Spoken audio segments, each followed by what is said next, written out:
What's up, guys? It's Brian here. Happy New Year, everybody. We are starting off 2023 with a review of the brand new 501st Clone Troopers Battle Pack. The set number is 75345, comes with 119 pieces, retails for the new Battle Pack price of $20. This is the second Battle Pack, second to the Snow Trooper Battle Pack from last year, to retail for that new $20 price point. And this is very exciting because it's the return of clones for the first time since, I believe, 2017. When was that Geonosis clone battle pack? That was the last one that we got clones in a true little battle pack. Not like the giant 501st set from 2020, which is now officially retired, but we have 501st Battle Pack 2, Part 2, the Squeakquel. Now, this is a very interesting choice for a battle pack because it's not the most army buildable battle pack, but we're going to take a look at these figures later, which really are the highlight of the set. And let's focus on what you're kind of paying for. The bulk of the pieces in this set, obviously you're paying for the figures, but a lot of the pieces go toward this AV7 miniaturized cannon, and it's not bad. I have a lot of problems with it. This is actually the way that the box tells you to build it, with all the legs kind of spread out, but I kind of had it set where it was just one click higher. I think that just looks a lot better. This thing is not bad for a battle pack build. However, it's not great either. For example, let's say you can sit a trooper in this little cockpit area. I don't know. It's that little piece that holds minifigure feet right there. There's no control panel though. So how is he going to man the turret? Not really sure. There are possibilities of adding in control panels because there are studs down here. You can take off these little spike pieces, build up some little control panel here. So you could do that if you'd like. The legs are movable from side to side. I don't think this is a brand new piece. This 1x2 brick with the little clip piece down here. That's not exactly a new piece, but it's new for my collection at the very least. But it makes it so that they're just a little more posable than they would have been if they were little click ones. I think that's fine. It also comes with a little clear piece under there just in case, you push it down by accident or it's not quite balanced. But let's see. The rest of this thing is okay. It doesn't have a very great range of motion. That's it. It doesn't go side to side or anything. It does have a spring-loaded shooter. I'll show you what that looks like with the spring-loaded shooter in there. I don't keep them loaded because I'm afraid I'm going to take my own eye out. But that's what it looks like. Gives it a little more depth to the back, I guess, but you know how that works. And now that's gone forever. But I think the design is okay. It's a little boxy up here. I kind of wish they added a little more detailing or at least move this like wedge piece. That wedge piece can move to the back and you can add some more detailing in there for it to actually look okay. But overall, it's not so bad. You could plop a couple of these into a mock and it wouldn't look terrible. I think some modifications would be worth it, but it's not so bad. I actually have a second one built right here. So you can kind of see what these look like next to each other, or to have a couple of them in a scene of some kind, and it's not bad. It does warrant some modifications. I do wish some of it was a little more finished up, like, up here there's just some exposed studs. Back here there's a lot of studs that are still exposed. And I feel like it could definitely use a control panel and some more detailing up in the actual turret itself. But as far as battle packs go, like, that's a lot of critiques, but it's not bad. It's really not that bad. However, we want to take a look at the figures, which are the highlights of the set and what I'll end up spending the most time talking about, probably.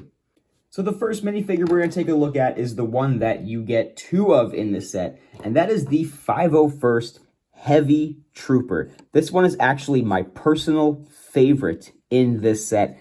I just think that this figure came out so good. I love the helmet printing up there, how it is slightly different than the other troopers in the set because it has like the heavier markings going down the helmet. And of course, the blue visor just looks so clean. I'm so glad that we finally have this visor piece in a blue color. And I'll show you those extra pieces a little bit later too. But I love the straps going across, the unique printing detail on its chest. The legs are actually the exact same as the 501st regs.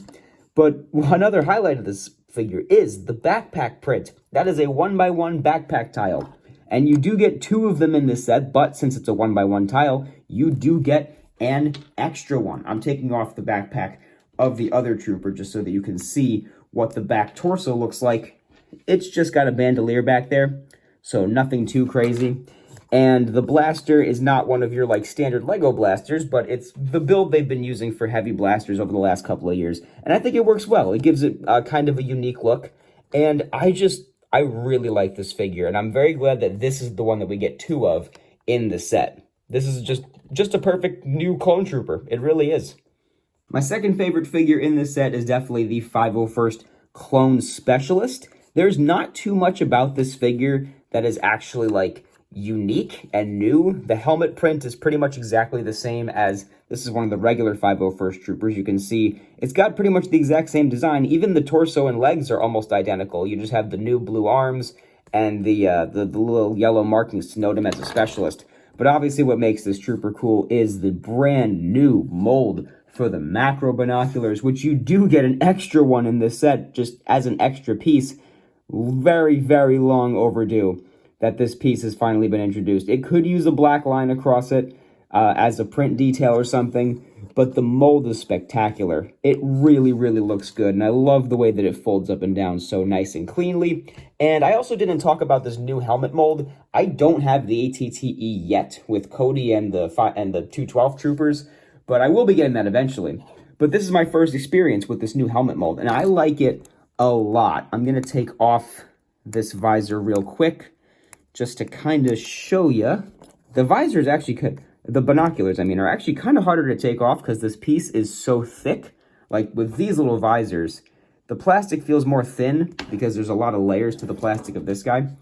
But I actually like the new helmet better than the old one. It's a very, very slight difference. Obviously, they added the functionality of the accessories being added, but they had to make a couple slight aesthetic changes to make it durable. Like they added some plastic back there. You can see that line is thicker up on the helmet than over there. The helmet itself is actually slightly wider. Very, very, very slightly wider. I did compare them because I thought that it was wider because it looks a little bit wider, but it is. So that's just something to note. But I actually like it. I think it still works. I'm glad they didn't do a total overhaul of the helmet for consistency's sake because these two figures still look very good next to each other. But the addition of the whole is just so welcome. It's been, what, this mold came out in 2013, I think, so it's been 10 years without being able to put accessories onto Phase 2 clone helmets, and we can finally do that. And obviously that was a thing last year, but I don't have the ATTE yet, so this was just something I wanted to talk about as a new experience for me. And that's the Clone Specialist. He's very cool. I went on a tangent about the helmets, but yeah, this is a cool figure as well. And now for the figure that is the third best of the set, and is the only one that's really not perfect for what it's supposed to be, is the 501st Officer. He really should have a cloth waist cape. I don't like how they've been printing little indications of a waist cape instead of giving the cloth waist cape like they used to. In all like clone sets that needed waist capes, they always gave them to us, but now they've just been printing them on. And it was this one. It was the 187th, the purple guy. The Airborne Trooper needed one. The Snow Trooper battle pack from last year needed waist capes as well, but they're just not doing that, which is kind of a shame. But regardless, the figure is still good without it. The printing on the legs is nice. I just wish it was a cloth waist cape instead. He's got some extra torso printing and back torso printing that's blue. All of these figures do have that standard clone head, which at this point, this is approaching 3 years old. I kind of wish they added like some variation of expression, like maybe give some that have like their one eyebrow raised, or maybe make an angry clone version, or something along those lines, or like maybe a smirk in some of them. It'd be nice to get a variety of clone heads, but still, I love this new-ish clone head. Also, the set officially comes with one pistol, but I've gotten an extra one in both of the sets I've opened so far, so it might actually come with an extra pistol as an extra piece, just so you're aware of that. So yeah, this figure is not the best in the set, but still very, very good. And speaking of extra pieces in the set, this is a set where the extra pieces really come in handy for customization. There's a couple of standard ones down here, like your extra spring-loaded shooters, and just a couple little guys down here. But then you do get an extra pair of macro binoculars, which is awesome, and extra backpack print, as well as the, the extra visors and antennas that always come with, whenever they do one of these sets or a piece like this. This is considered one piece, the 4 visors and 4 antenna, but still very useful for customization. You can mix and match these clones quite a bit and add whatever other accessories you want to add to them. It's very, very nice. This is a very customizable battle pack, and I like that quite a bit. It might not be the most army builder one, but it's very customizable and easy to switch around these figures to make them your own and make your 501st Army unique to you. But let's get on to my final thoughts about this battle pack in general, and I'm also going to compare it to last year's battle pack as well, the Snowtrooper battle pack, for maybe some surprising opinions of mine. So obviously, I've built most of my brand on Clone Troopers here on YouTube over the past 8 years I've been on YouTube, or approaching 9 years at this point.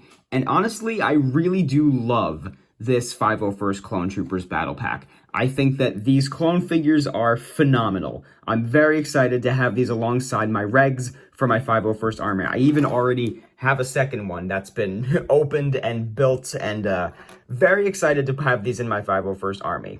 However, I am going to make a quick comparison to last year's $20 Snowtrooper battle pack. It has fewer pieces, but still, these are the two $20 battle packs that we have on the market right now.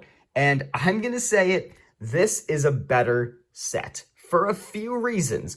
One, the vehicle and builds are actually very, very good and useful. I don't necessarily see myself putting these into mocks without modification, but this speeder is perfect. This is the perfect scout speeder. The bunker down here, these pieces are very useful for mocks, or if you want to buy a bunch of these and expand a bunker, that's great too. And then you get this turret build with a whole bunch of useful pieces as well, not to mention 3 normal troopers. So this is a very amassable, army buildable battle pack.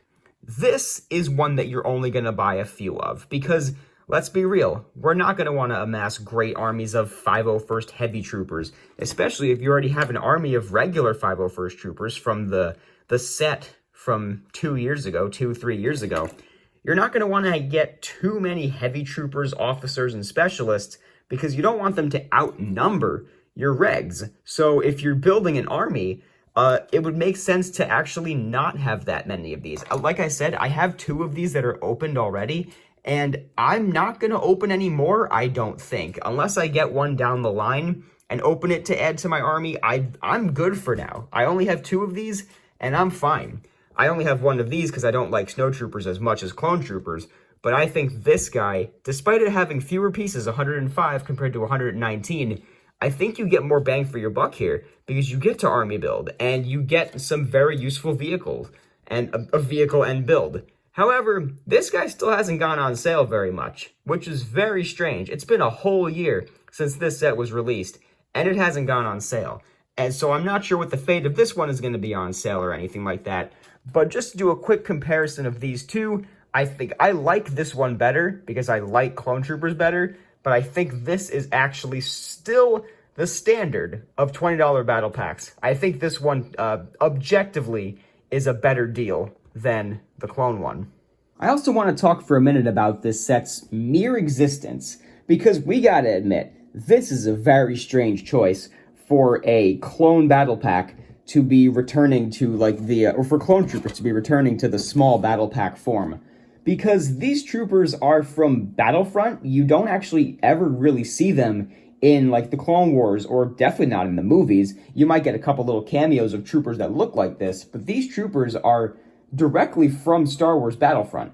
So it's very interesting that they chose to go with a second 501st battle pack to follow up from the one from 2020. Obviously, the one from 2020 was immensely popular, and for good reason. We haven't gotten 501st troopers in a set until 2020. So it makes sense that LEGO would kind of jump on the success of the 501st Legion Clone Troopers set from 2020 and make specialists in a battle pack. Because they're like, hey, remember 3 years ago when you bought a whole bunch of that set? Now you can add to your 501st Army with some new troopers. And yeah, cool. That's very appreciated. And let's not be let's not lie here. These figures are phenomenal. However, to put clone troopers in a battle pack, we feel like there are so many better options that they could have done at this point. So many legions that they haven't done in so long. Heck, even just plain white clone troopers. We've been asking for that in a battle pack for so long. Just naming legions off the top of my head, we could have gotten the plain white clones. We could have gotten shock troopers. We could have gotten 327th yellow clone troopers. So many different legions that we haven't gotten in a battle pack before or in a very long time. But they chose to go with 501st Specialists. Not a bad selection, but still strange. Just like how I talked about the same thing in my Republic Fighter Tank review from last year when they went with the purple, non-canon 187th Legion clones. They could have done any other clone legion. They just picked the purple guys. So, 2 consecutive strange clone choices from LEGO. Obviously, I skipped over the ATTE with the 212th.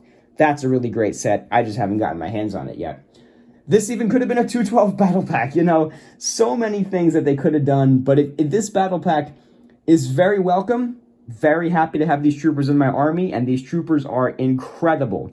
But it feels like a missed opportunity to include some other legion that we haven't seen in a very long time that we would have loved to amass armies of. Because I really don't think people are going to build armies too big, except for guys like Bruce Swift, who, buy 30 of these every time they come out. I don't want any more of these, and if this was a plain Clone Trooper battle pack, I would want so many more of these. But, that's what we got, and I'm happy with what we have, but I wish that it was something that was more army buildable and more desirable. But that doesn't take away from the fact that these figures are incredible. I just want to make sure we emphasize these figures are so, so good. And if you're a clone fan, obviously you're going to get your hands on this. You don't even have to tell me I don't even have to tell you to go out and buy it day one. Because I don't know even know if it's going to go on sale. Because this guy still has not gone on sale yet. So if you see it, buy it if you like the Clone Troopers. And that's all I'm going to say about this one. Thank you guys so much for tuning into my first video of 2023. Hopefully it will be the first of many this year. Leave a big thumbs up if you enjoyed. Leave me a comment down below and be sure to go ahead and subscribe if you haven't. Thanks again for watching. This has been Brian from Watermelon Studios. Peace out, guys.